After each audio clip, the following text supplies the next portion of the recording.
Mi madre nació en Chernovitz, en la Bucovina. Pertenece ahora a Ucrania luego de haber pertenecido a la Unión Soviética, a Rumania y al Imperio Austrohúngaro. En esta foto, ella está en el barco que la traerá al Perú.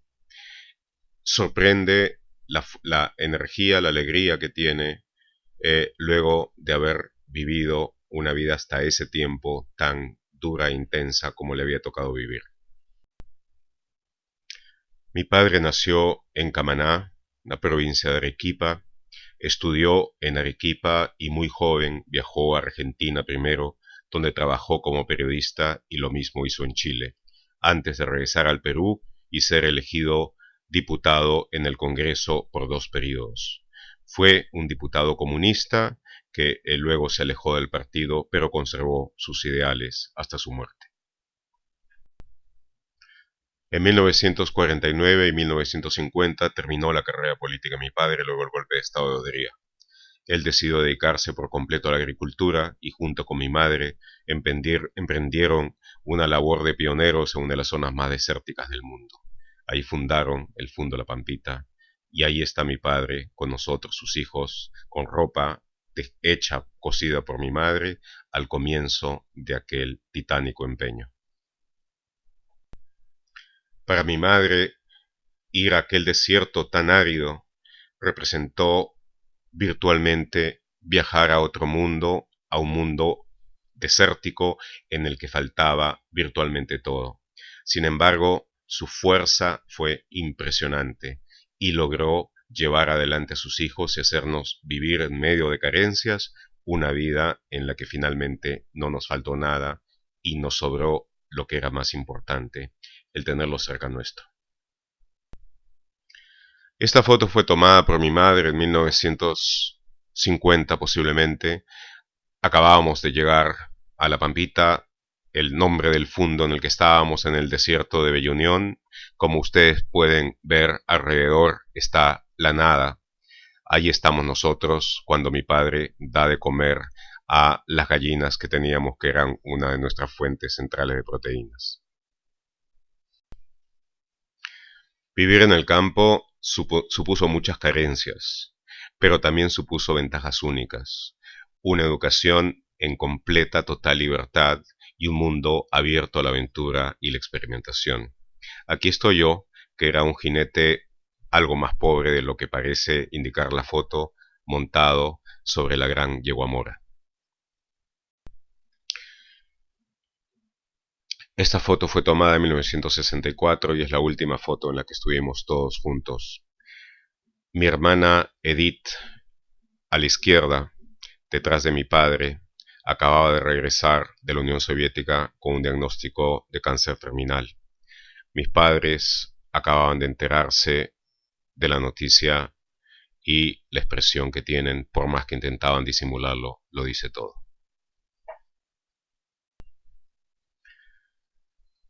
Esto es durante mis años como agricultor en el Fundo La Pampita, que entonces tenía ya una realidad completamente diferente del desierto en el que llegaron mis padres. Aquí estoy yo con mi hija Edith al costado y mis 2 sobrinos, Uriel y Daniel. Los 3 ahora viven en Israel. Desde los 15 años y hasta el día de hoy practico judo y logré vivir y participar en varias competencias nacionales e internacionales. En esta ocasión es uno de los últimos campeonatos que tuve en la categoría de todos los pesos en la década de los 70. Esta foto corresponde a la primera misión periodística que me envió Caretas a Ayacucho en 1981, cuando ya se había dado la primera declaratoria en emergencia. Estoy entrevistando a Yoriluz Sáenz Huamán, quien había sido capturada y torturada por la policía. Ahí está contando la tortura que saqué en el primer reportaje. Ella posteriormente fue asesinada por Sendero Luminoso.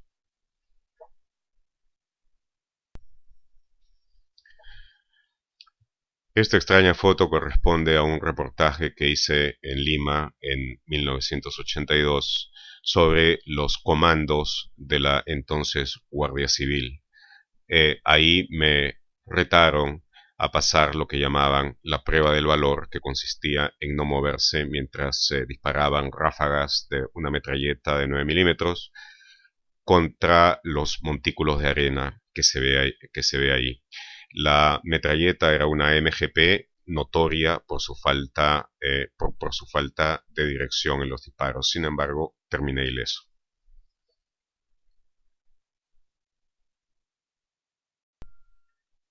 En febrero de 1982 publiqué mi primer gran reportaje de periodismo de investigación, en Caretas, lo que pasó a ser luego conocido como el caso Lambert, por su principal protagonista, Carlos Lambert Meléndez, una presencia intimidatoria en tanto el partido aprista como antes a través de su influencia en el gobierno militar.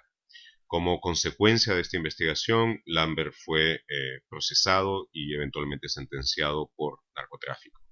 El reportaje tuvo, aparte de ese resultado, un efecto conmocionante, y entre las consecuencias imprevistas fue la del ascenso a la primera fila de la política del entonces joven dirigente aprista Alan García. Esta foto corresponde a uno de los numerosos viajes de reportaje que hice en el Alto Guayaga. Puede ser fines de 1984 o comienzos de 1985. Estamos cruzando aquí el Guayaga junto con un grupo de policías del entonces Humopar, y como se puede ver todavía fumaba pipa, cosa que hice hasta 1986. Este fue uno de mis últimos reportajes para Caretas hacia fines de 1986. Con Oscar Medrano y Nicolás Asheshov viajamos a la zona de Parjo y Pomatambo en la provincia de Vilcashuamán, en Ayacucho, donde se había denunciado una masacre que el ejército había presentado como un enfrentamiento. Logramos llegar, pasar el cordón militar que impedía el acceso, entrevistar a la gente y salir antes de ser detenidos. Pudimos conservar el material, y la revelación de esa masacre impulsó al ejército a reconocer por primera vez la comisión de una atrocidad de derechos humanos. En diciembre de 1990, el New York Times Magazine publicó en portada este reportaje que hice sobre la guerra desesperada que libraban los ayánicas liderados por el sacerdote franciscano Mariano Gañón contra la brutal ofensiva de Sendero Luminoso, que finalmente arrasó con su resistencia.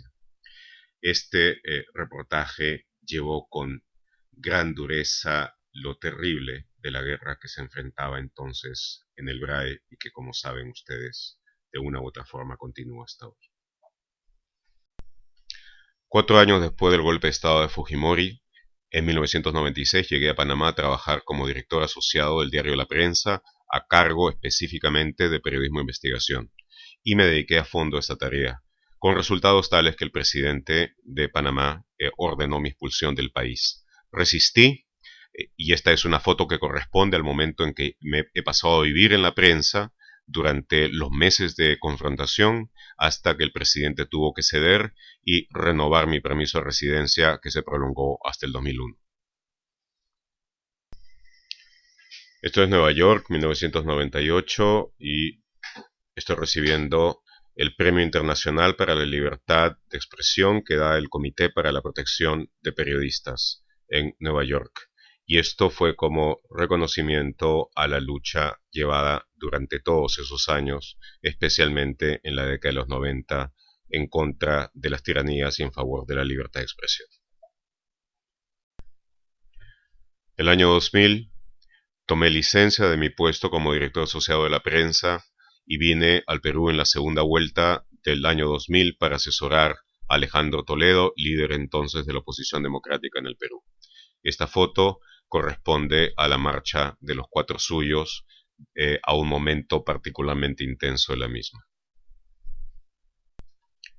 El 2005, como codirector de la República, viajé a Haití para hacer un reportaje sobre el contingente peruano en las fuerzas de paz de las Naciones Unidas en esa nación. Estuve en la base del contingente peruano y junto con ellos, en transportes blindados jordanos, entramos a la entonces muy peligrosa Cité Solel. En conjunto estuve muy impresionado por la calidad y el rendimiento excepcional del contingente peruano allá, y creo que la foto demuestra el orgullo de eso. Esta es una de las últimas fotos en la que estamos juntos todos los miembros de nuestra familia nuclear. Mi Edith a mi costado, a quien ustedes han visto en alguna de las fotos de pequeñita en el Fundo La Pampita, quien ahora vive en Israel y me ha dado ya 3 hermosos nietos. Abajo, mis otras hijas, Galia, Dafna, y al lado, la capitana de nuestra familia durante los últimos 31 años de matrimonio que llevamos juntos, mi esposa, Esther.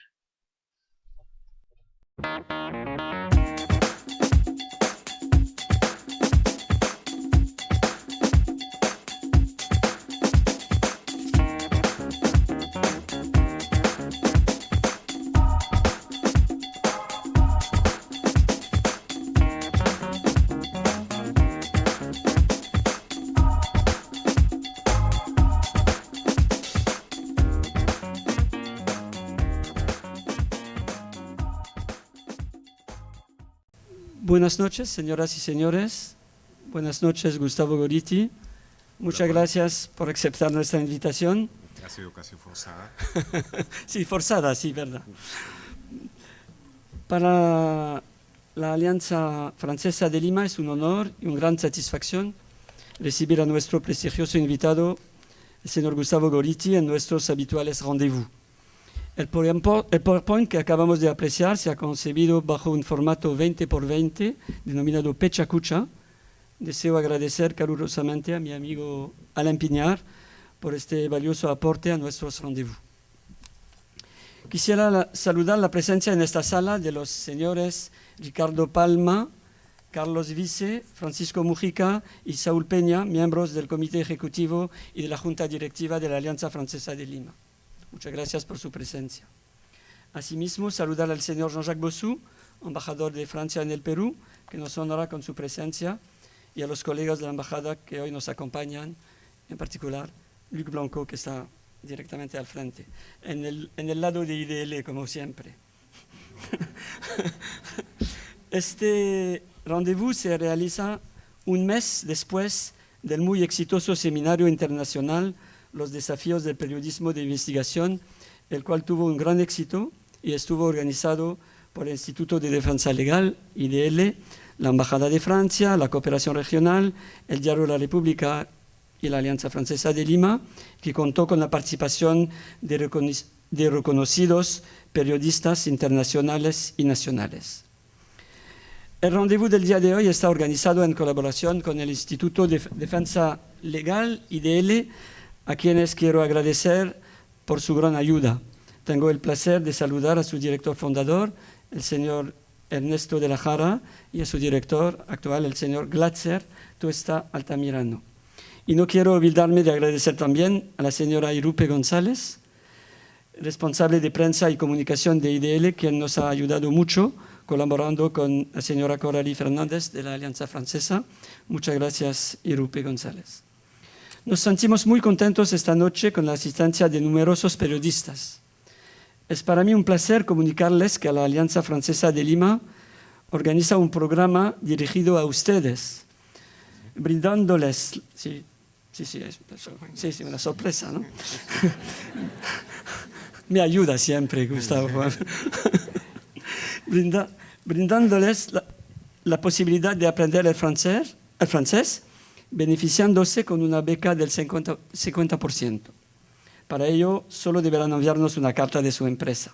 Sabemos que hoy en día, para cualquier profesión, y en especial la del periodismo, es muy necesario el aprendizaje de uno o más idiomas. Entonces, bienvenidos a la Alianza por los cursos. Quizá se puede inscribir desde el 1 de julio, ¿no? Disculpe por la publicidad. El señor Gustavo Gorriti nos va a presentar una conferencia titulada El periodismo, una forma de vivir. Había una dificultad para la preparación de esta conferencia, es que el señor Gustavo Gorriti ha cambiado 10 veces de título. Entonces, tenemos siempre que añadir otro y otro. Es por eso que los afiches son tan largos.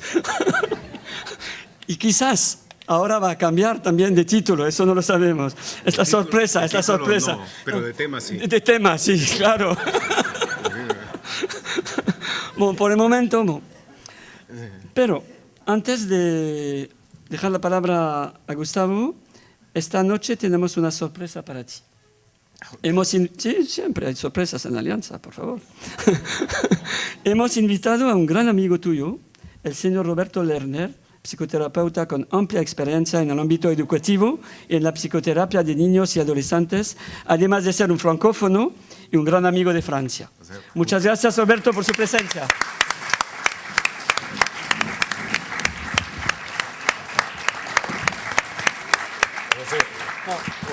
Una especialidad. Buenas noches. Obviamente lo que se extraña en esa mesa es la presencia de algún gentil. Bueno, cuando Paul me pidió hablar unos minutos en ese encuentro, me dije, pucha, una semblanza, yo que vivo haciendo semblanzas y encima hacerlo ad honorem. Así es que no, la verdad que no voy a... No traje la tarjeta. No trajo. Va a ser peor en realidad. Así es que esas cosas las voy a dejar para el final. Yo lo que quiero hacer es un poco de historia y finalmente un poco lo que Gustavo no ha puesto en el video. No voy a contar todo, Gustavo, porque digamos respeto a este día y a las chicas.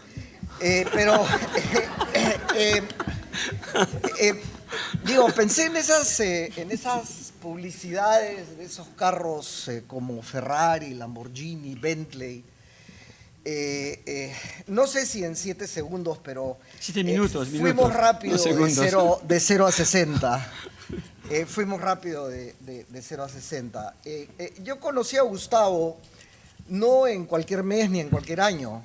Era mayo de 1968. Un año donde todo parecía posible, donde el general de Gaulle no sabíamos si iba a salir o no de París. La guerra de los 6 días no había acabado hace mucho tiempo. Vietnam, el 68, hacia el final, Velasco. En fin, llegué a Beersheba desde el aeropuerto Ben Gurión tratando de explicarle al chofer que Perú no es Beirut, cosa que no logré hacer en 2 horas y media. Pero ahí conocí justamente a un peruano más, vestido con un blue jean, sayonaras, una camisa blanca, unos lentes de marcos gruesos, y juntos con otros 2 peruanos, uno de ellos, Xiomi Lerner, vivimos juntos en el mismo cuarto que convertimos en un cuarto de estudio, donde conversamos y discutimos harto. Vivimos juntos 8 meses. Y también la lectura fue un bálsamo. No voy a explicar exactamente qué circunstancias, pero después de una operación nos encerramos 3 días para leer y poder superar el trance. Las lecturas, si recuerdas, Gustavo, la campaña de Aníbal, la apología de Sócrates o Manon Lescaut. Y después tu primer matrimonio, mi primera borrachera en una mesa de peruanos donde Xiomi Lerner y Yossi Maiman se encargaron de emborracharme. No estaba la señora Fernenburg en ese momento.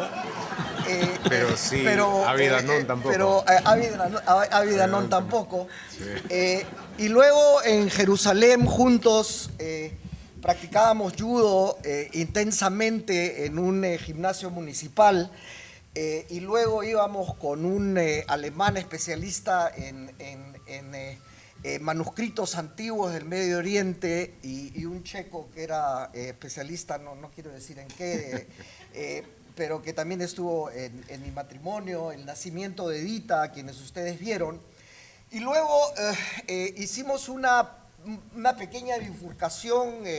Gustavo se fue a España, donde lo encontré en Cálich, un pequeño pueblo de Castellón, donde quería escribir en soledad.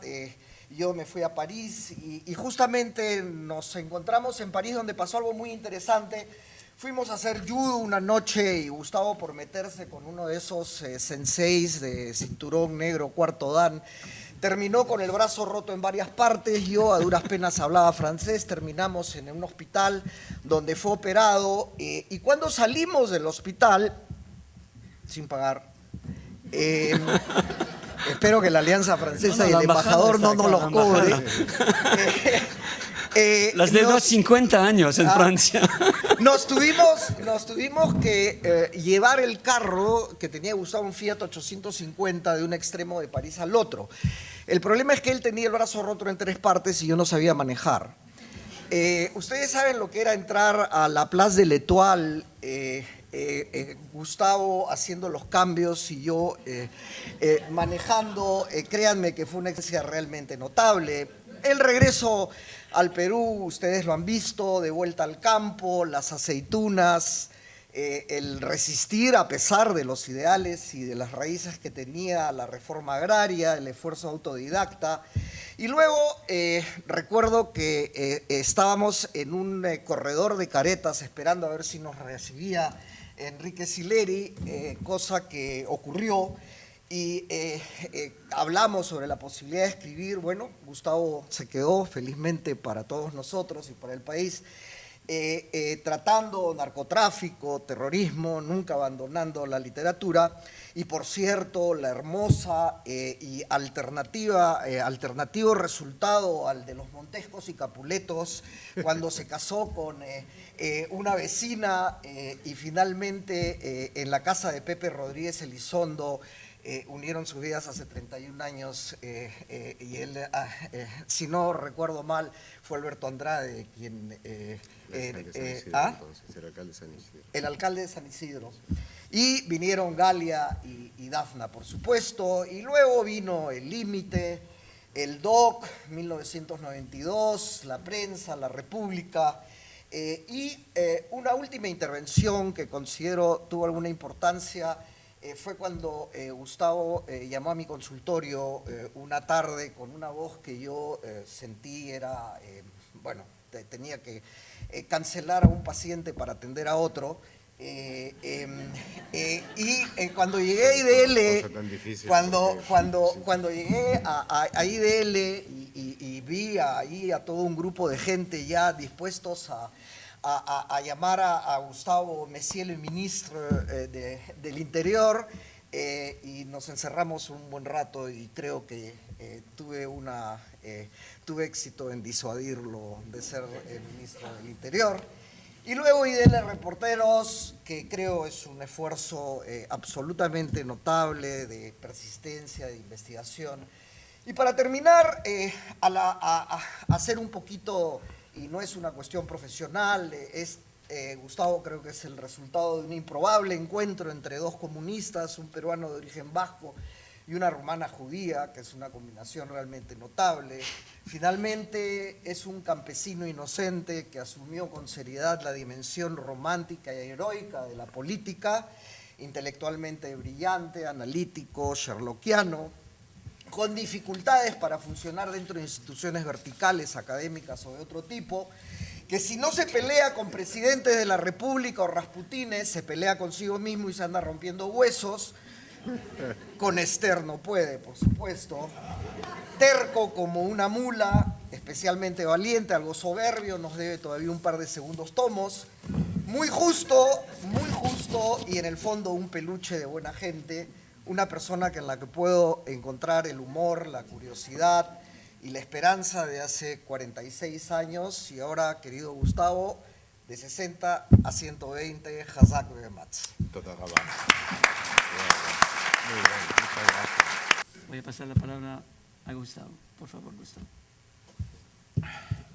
40.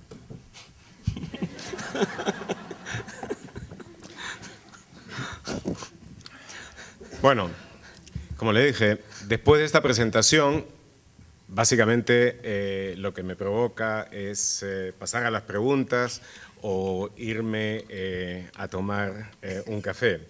Pero es un gusto estar aquí. Esta es una charla que se dio, como suelen darse las cosas con Paul, por pasos imprevistos. Un almuerzo en el que me habla de un rendezvous y luego ha resultado siendo esto.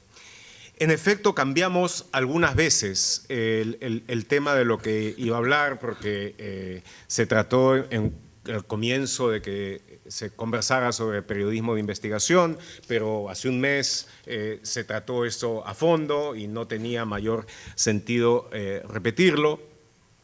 Y además yo siento que muchas veces que se habla y se enfatiza y se subraya las cosas y las reglas y las características y el futuro y las crisis del periodismo de investigación, uno tiende a olvidar la cosa, el periodismo, la disciplina básica, la disciplina esencial, lo que eso es. Entonces, como además se trata de una vocación, una actividad o una perpetración en muchos casos, tan diferente, tan diversa, tan compleja y contradictoria, me pareció que valía la pena reflexionar sobre ella. Lo que ha sido el periodismo para mí, lo que creo que es el periodismo en general, lo que sucede con la profesión ahora, en fin, el periodismo como una forma de vivir. Pero, ¿por qué y para qué me hice periodista? Yo lo hice porque siempre quise ser escritor, quise dedicar mi vida a escribir. Y por eso, porque para mí ser periodista era una forma central de ser escritor, es que pasé a serlo. Y finalmente de eso jamás me arrepentí. Pero claro, si estuviera hoy en la posibilidad de decidir, como tuve que decidir por hechos diversos de la vida, pasados los 30 años, cuando era un aceitunero en la provincia de Arequipa, a quien no le iba tan mal, si seguía en esto indefinidamente, o si es que cortaba con todo y empezaba de cero, si es que estuviera ahora en esa misma circunstancia y decidiera ver si lo voy a hacer, ¿qué es lo que podría pensar? ¿Qué es lo que tendría por delante? Como ahora hay internet, quizá una de las primeras cosas que leería es que este año la consultora CareerCast, que desde hace como 30 años hace una encuesta sobre los mejores y los peores trabajos que hay en Estados Unidos, ha sacado el resultado de que el periodismo es el peor trabajo que hay en los Estados Unidos. El peor que ordeñador de vacas, peor que repartidor de correos, peor que lector de medidores, peor que todo, virtualmente, peor que recogedor de basura, peor que todo eso. Entonces, y además, eso es algo que se ha hecho solo sobre Estados Unidos, pero tengo algunos colegas que han tomado esto y han llevado eso mismo a sus países, como por ejemplo una colega, Natalia Viana, en Brasil, que justo el día en que hubo una de estas masacres que se suscitan en casi todos los países, en varios periódicos, como la que acaba de pasar hace pocos días, si ustedes saben, han leído, recuerdan, en radioprogramas, donde creo que han votado como a 130 personas de un solo tirón. Cuando votaron a una cantidad impresionante de periodistas ahora de los principales medios brasileños, incluyendo algunos de muchos años y con grandes logros, también le preguntó qué piensa sobre el periodismo. Y en portugués se leía como las respuestas eran muy elocuentes. Entonces, pero claro, a la vez, cuando eso pasó, no pude dejar de ver a un periodista también que se llama Paul Gillen, que el año 2007 fundó un periódico en internet que se llama el Newspaper Death Watch, la vigilia para los periódicos moribundos, donde cada día saca un nuevo periódico que ha cerrado y la lista de los que están en el pabellón de terminales. Pero el lema de ese periódico es la decadencia de periódicos y el renacimiento del periodismo. Sin embargo, ¿por qué es así? Ahora que ha habido estas sangrías, estas masacres, estas anemizaciones espantosas de tantas y tantas redacciones en diversos lados del mundo, la realidad de la mayor parte de los periodistas que están empleados todavía en los medios tradicionales es una vida de bajos sueldos, largas jornadas, magros, casi inexistentes estímulos y una virtualmente asegurada inseguridad. Entonces, en esa puede sorprender de que desde dentro de la profesión emerjan algunos, a ver si lo pronuncio bien en francés, cris de cœur, así, expresiones desde lo más profundo, lamentando la terrible decadencia de lo que hay. Para mí, la mejor cita de todas es la que fue hecha por uno de los periodistas más famosos del mundo. Se las leo. Creí que el periodismo era un ideal. Se me enseñó a creer que con las palabras se podía cambiar el cuerpo de los ríos, que hasta los secretos más oscuros caerían ante la áspera luz del sol. Pero la información ha sido reemplazada por el entretenimiento, los reporteros se han vuelto mecanógrafos. No puedo ser el único a quien asquea el pensamiento de lo que hoy se presenta como noticia. Este reportero se llama Clark Kent y es periodista en El Planeta y es en una de las últimas historias de su autor cuando ya no puede más y realmente revienta y renuncia, abandona y se va. Pero no solo Clark Kent en ese momento creyó cuando joven que el periodismo, ahora considerado el peor trabajo, era el mejor oficio.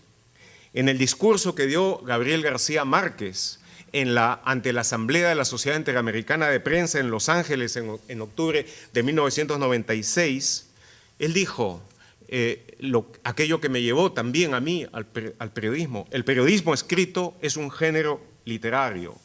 Es un arte y una artesanía que se aprendía cada día en las redacciones y los talleres del periódico, como dijo, esa fábrica que formaba e informaba sin equívocos.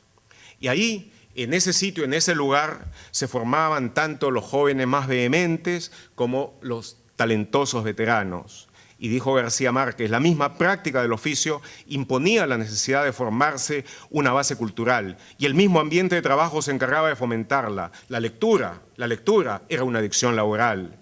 Los autodidactas suelen ser ávidos y rápidos y los de aquellos tiempos los fuimos de sobra para seguir abriéndole paso en la vida al mejor oficio del mundo, como nosotros mismos lo llamábamos.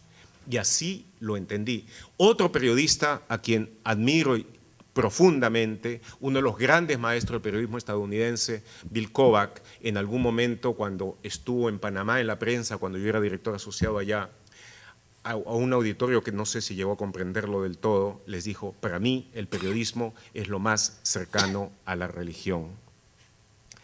Pero yo siempre he sentido la literatura como una de las cosas que se expresa a través del periodismo. Y así lo fue, históricamente. De hecho, creo que la vez pasada hablé algo de pasada al respecto. La literatura y el periodismo se formaron juntos a través de las serializaciones durante el siglo XIX. La gran novela occidental no se publicó en libros, se publicó en periódicos, en fascículos, en revistas inicialmente. Entonces, precisamente la literatura hizo posible que medios que subsistían con 2.000, 3.000 ejemplares de tiraje subieran, gracias a Charles Dickens, gracias a Jack London, gracias a Gustave Flaubert, gracias a incluso a gente que no hubieran pensado ustedes que hubiera publicado serialmente, como León Tolstoy, por ejemplo, o bueno, el propio Flaubert, a extensiones, a circulaciones en pocos años de 100.000, 200.000 ejemplares, estableciendo de esa manera su permanencia.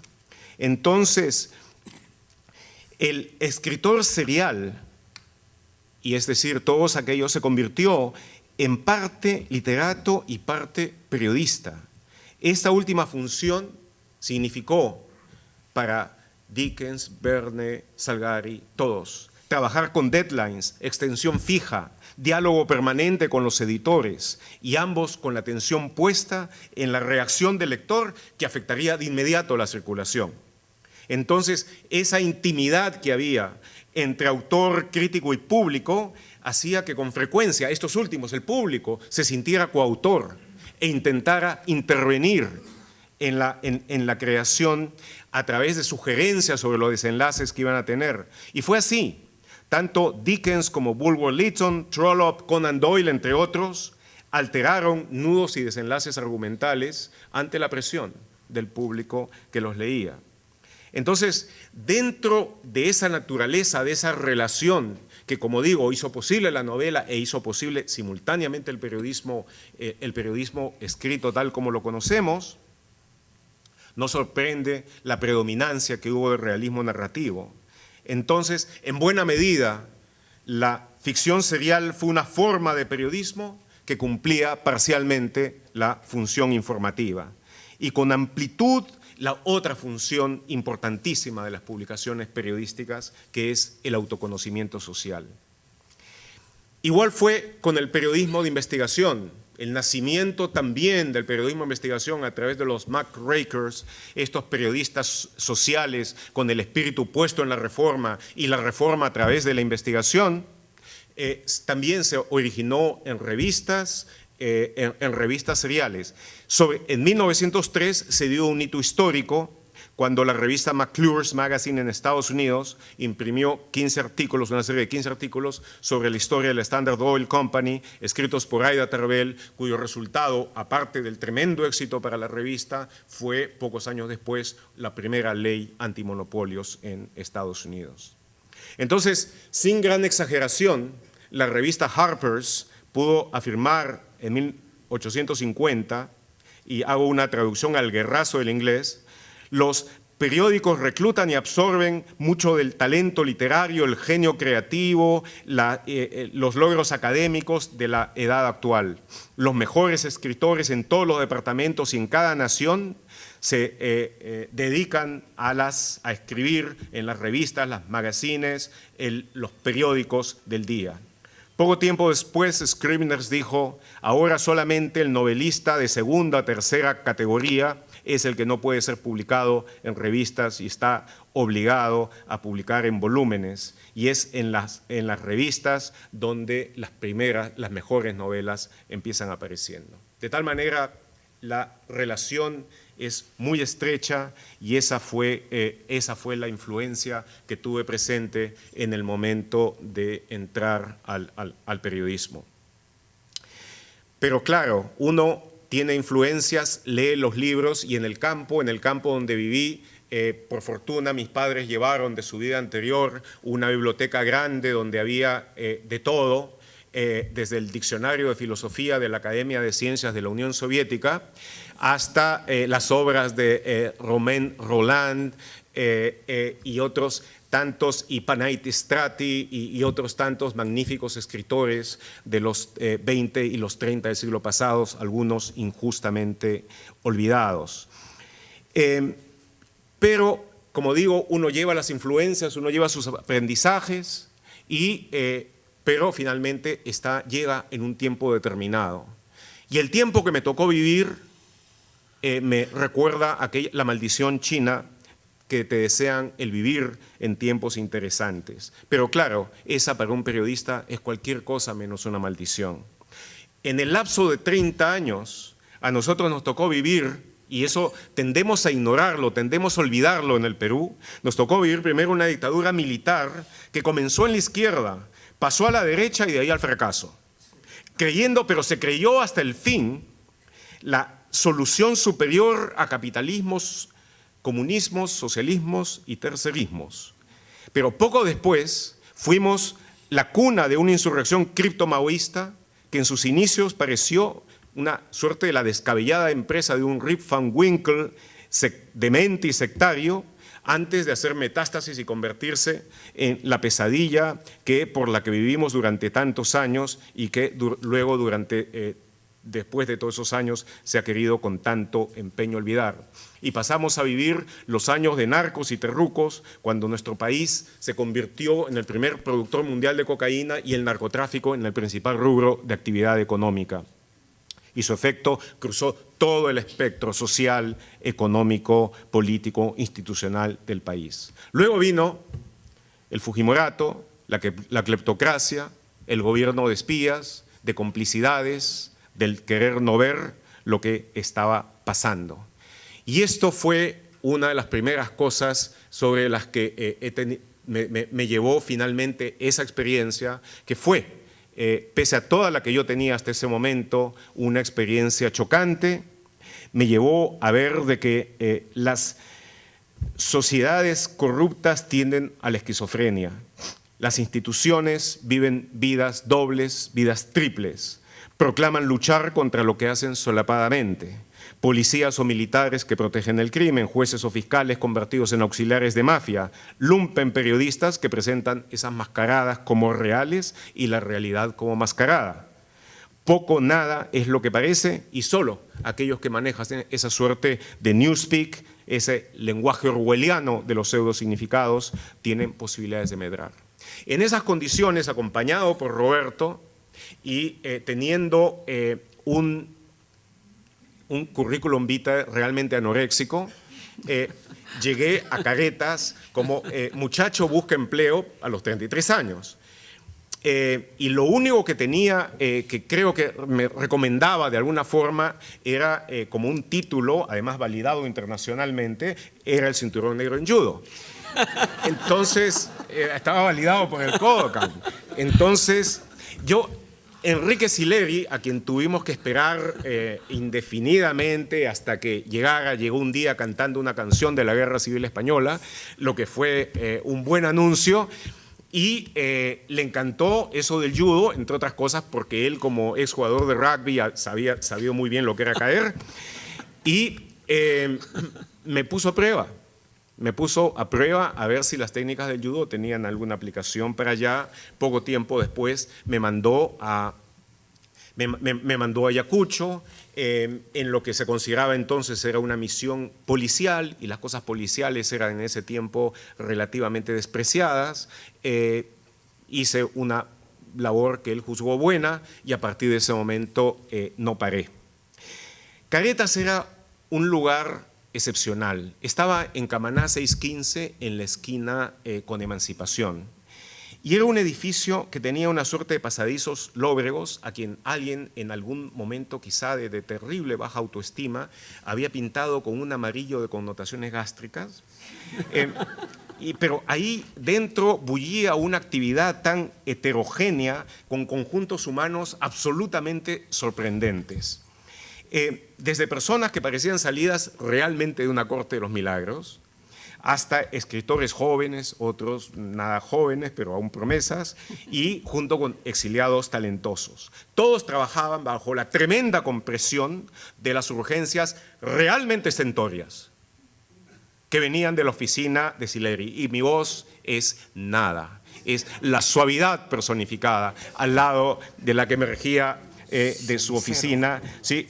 Que convertían las discusiones pero que de alguna manera servían como verdaderamente un gatillo para convertir aquello en un laboratorio de ideas. Entonces, de la alquimia de la furia y el pensamiento, de repente surgía un resultado original y hasta alegre. Y eso era lo que caracterizaba a Caretas. Yo creo mi entrada al periodismo de investigación se dio en forma totalmente involuntaria. Un periodista había estado investigando a una persona misteriosa que tenía un inmenso poder sobre el partido aprista, un poder total, y que antes había tenido también una gran influencia en el gobierno militar de Morales Bermúdez. Se llamaba Carlos Lambert, se conocía poco sobre él, era director, dueño de un periódico, se sabía que ahí trabajaba gente, alguna gente talentosa, pero muy asustada, muy asustada, dado que en algunas ocasiones era un tiempo más de revólveres que de pistolas. Él había llegado muy molesto, había sacado una Magnum 357 y en plena redacción había disparado contra el techo. El periodista que ha ido a buscar las fotos para poder ilustrar lo que sacamos, encontró a su fuente que le dio un sobre cerrado y dentro del sobre cerrado, en lugar de la foto, había la silueta de una calavera en negro. Eso persuadió al periodista que estaba en eso a retirarse inmediatamente del caso. Y entonces Enrique Sileri me llamó y en un tono extrañamente afable, me invitó a su oficina y me dijo si es que no quería agarrar un caso más. Y me dijo que estaba sucediendo esto y me explicó en efecto, en verdad, de que lo peor que puede suceder es que cuando te intimidan dejes de publicar. Yo pedí tiempo es la única vez que he pedido tiempo para pensar algo detenidamente, excepto cuando Paul me pidió que venga a hablar aquí. Y después de 2 o 3 días, sabiendo que igual era por 1 que por 100.000, decidí hacerlo y entrar. La redacción de esa nota, porque Sileri se ofreció a ayudarme y lo hizo totalmente. Conseguimos datos en una forma que fue relativamente rápida, se fue armando el edificio de evidencias junto con aquello que para Sileri era absolutamente fundamental, la foto precisa. Si no había una foto precisa, uno sabía que la palabra mierda iba a venir inmediatamente con una larga extensión en la letra E. Pero la foto llegó, las fotos llegaron, menos mal.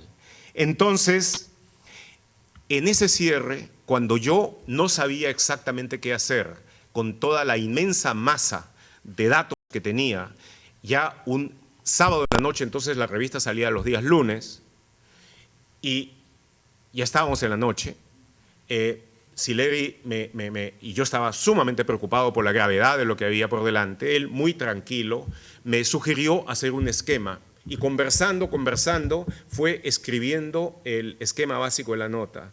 1 hora después quedó hecho, yo con eso me fui a mi oficina y empecé a trabajar. Por supuesto, nos agarró la mañana del día siguiente, cuando ya terminé eso. Luego Sileri le editó, le quitó todas aquellas cosas que sonaban solemnotas, en fin, para que saliera una cosa fluida, tranquila, humorística, pero no en una forma estridente, sino en una forma más bien sutil, y que básicamente quería decir una cosa: no hay nada de miedo. No existe el miedo acá, y estos son los datos, y los datos, y los datos, y los datos, y los datos. Y por supuesto, cuando llegamos y terminamos con esa especie de cansancio medular que uno tenía luego de terminados esos cierres, sentí de que en ese momento se había hecho historia. Y se hizo historia. El resultado fue en ese momento casi sísmico, tuvo un efecto inmediato, se empezó, como ustedes han visto, toda una investigación. Pero lo más importante de todo fue que tuvo, como aprendí pronto a verlo, una serie de resultados inesperados. La más importante de los cuales fue el surgimiento como una fuerza de renovación moral dentro del partido de un joven político que hasta entonces estaba en la segunda fila, llamado Alan García Pérez. De tal manera de que realmente nadie sabe para quién trabaja.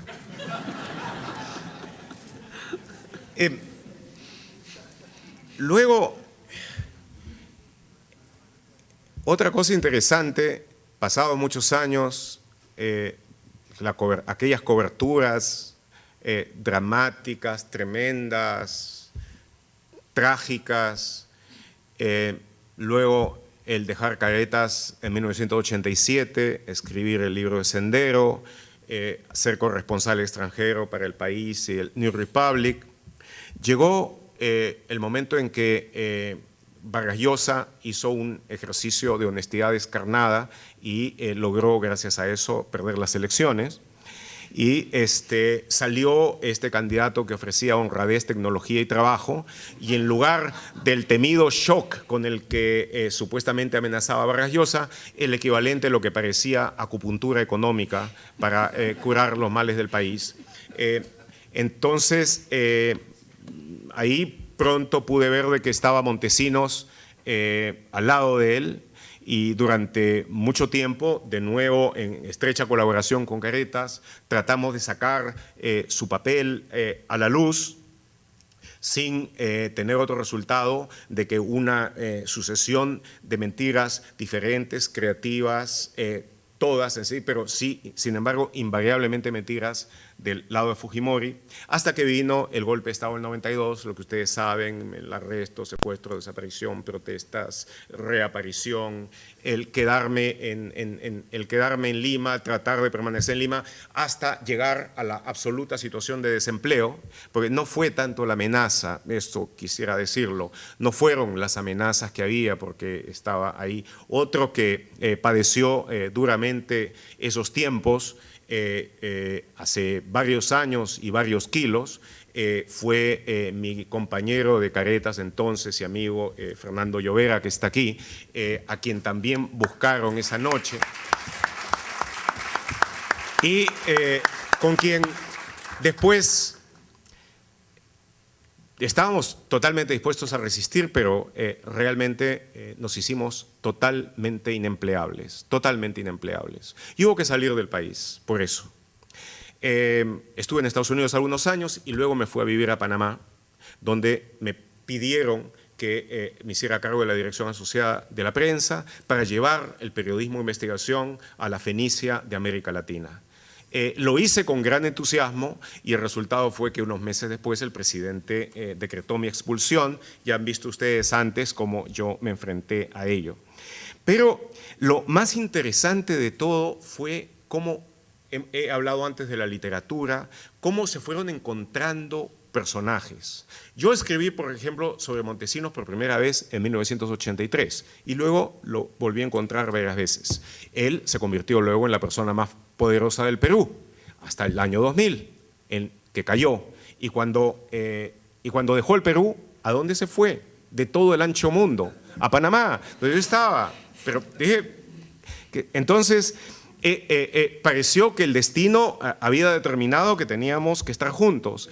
Y cuando decidió regresar al Perú, regresó en el avión de un estafador norteamericano a quien yo había investigado muy de cerca en Panamá. Y entonces yo pude tener por varias vías simultáneamente la información de que Montesinos estaba despegando hacia el Perú y pude informar a tiempo sobre eso apenas él había básicamente despegado al Perú, donde fue esperado, como quizá algunos de ustedes recuerden, con una expectativa que él no esperaba. Pero la otra cosa interesante fue ver de que en la mayor parte de los casos importantes que hice, de narcotráfico, de estafa internacional, de defraudación, los personajes terminaban todos encontrándose entre sí. El caso de un banco hecho por un ex periodista, un refugiado franquista, terminó conectado con otro caso de narcotraficantes colombianos, con un estafador alemán muy importante que había tenido relaciones con el presidente de Panamá, todos finalmente conectados entre sí, todos conectados con este otro Mark Harris y finalmente con Montesinos.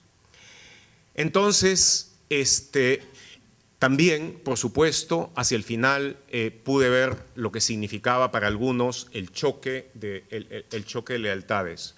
Hacia el final de mi estadía en Panamá, uno de los fundadores de la prensa, que se había convertido en canciller del presidente que me había querido votar y que me había dicho en una conversación que tuvimos que para él el costo de la libertad de prensa ante las cosas de Estado y de su carrera política que tenía era un precio que se podía pagar. Sin embargo, decidió tratar de hacerse el control del control de la prensa. Y bueno, lo hizo por un tiempo, por fortuna después lo perdió y ahora la prensa ha podido ser ahora de nuevo lo que es. Siendo el político, me puse a pensar entonces sobre alguna de las cosas que diferencia al periodismo, lo que debe ser el periodismo de otras profesiones. Y yo diría que básicamente los políticos son al fin abogados. Diría que eso sucede con varias otras profesiones, entre ellas también la de los diplomáticos, no necesariamente la de los directores de alianza. Ellos defienden un punto de vista que está previamente asumido, y los periodistas son, sin hacer demasiado autoelogio, en última instancia filósofos, deben serlo. Buscan la verdad de los hechos sin asumir un punto de vista previo.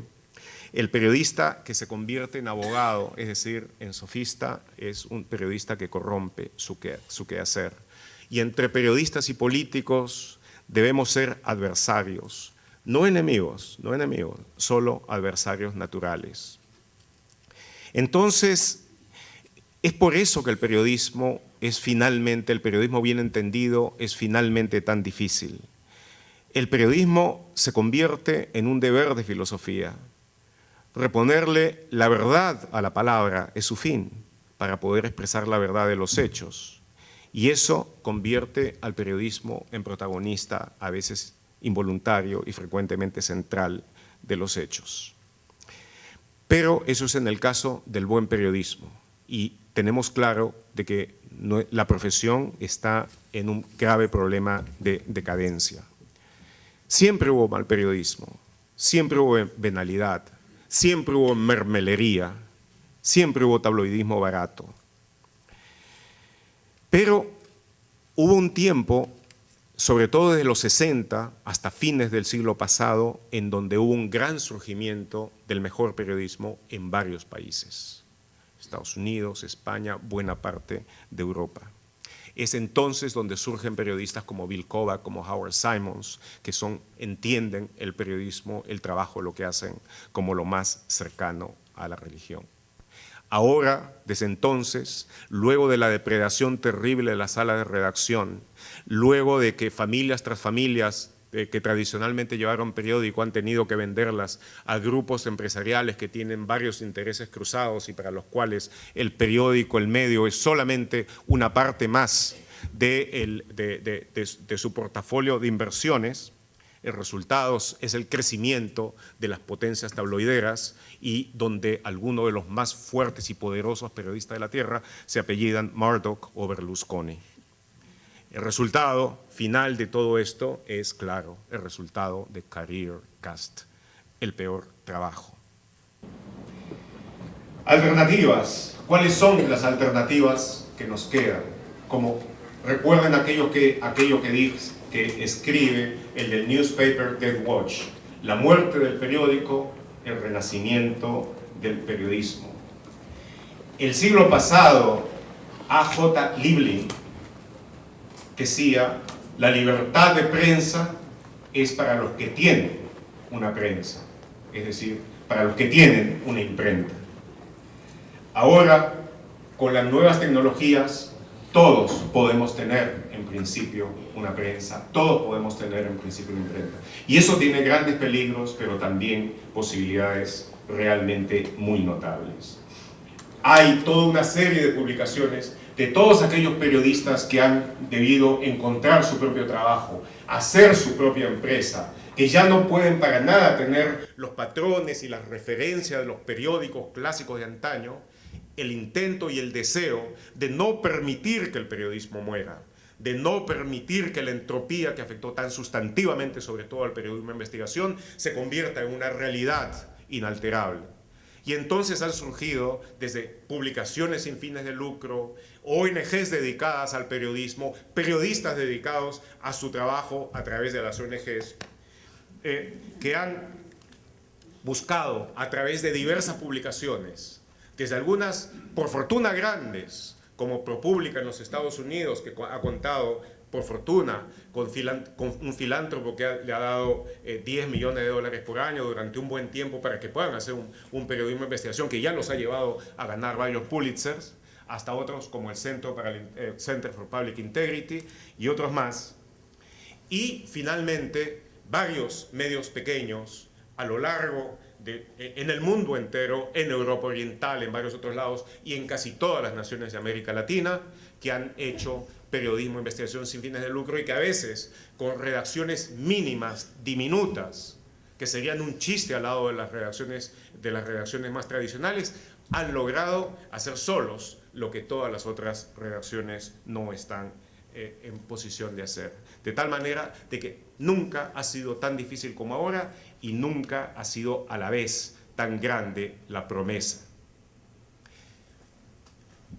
Y ahora, recientemente, hace pocos días, tuve el tremendo honor de participar en Argentina en la fundación de la primera red de medios digitales de América Latina, dedicados al periodismo de excelencia a través de la Internet. 10 medios sobresalientes, además de reporteros, que han constituido esta nueva red, lo que ya en conjunto da una fuerza e indica en gran medida el camino que hay que seguir. Durante estos tiempos he conversado porque ahora normalmente cuando se me presenta, y he visto que hasta lo he hecho IDL en la presentación hoy día, lo primero que se menciona es un veterano periodista de dilatada trayectoria. Entonces suelen llegar jóvenes que piden algunos consejos prácticos sobre qué hacer. Lo primero que les digo es que consideren seriamente salirse de las escuelas de periodismo en las que están, y se los digo en serio, que a menos de que no sea una escuela de periodismo de gran calidad, busquen tener una formación lo más variada posible. Lo más variada posible. La técnica se aprende, el conocimiento no. El conocimiento es lo que deben tratar de conseguir. Pero en términos de consejos prácticos para terminar, quiero decirles que el periodista debe siempre ser un lector voraz. Tiene que serlo. Debe leer literatura, divulgación científica, ciencia, historia y política, por supuesto. El periodista que no lee intensamente no tiene ningún futuro como periodista. Ninguno. Recomiendo, esta no es una recomendación muy popular, pero recomiendo estar en forma, ser físicamente fuerte y resistente. No es una mala idea saber defenderse.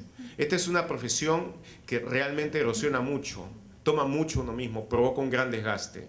Entonces, cuando uno es fuerte, está en mejores condiciones de aguantar ese desgaste. Yo he visto algunos colegas míos, sobre todo aquellos que han pasado una larga vida en agencias de cables, y algunas veces no he podido dejar de pensar en boxeadores que han tenido carreras gloriosas, pero que quizá han recibido 10 o 12 golpes de más.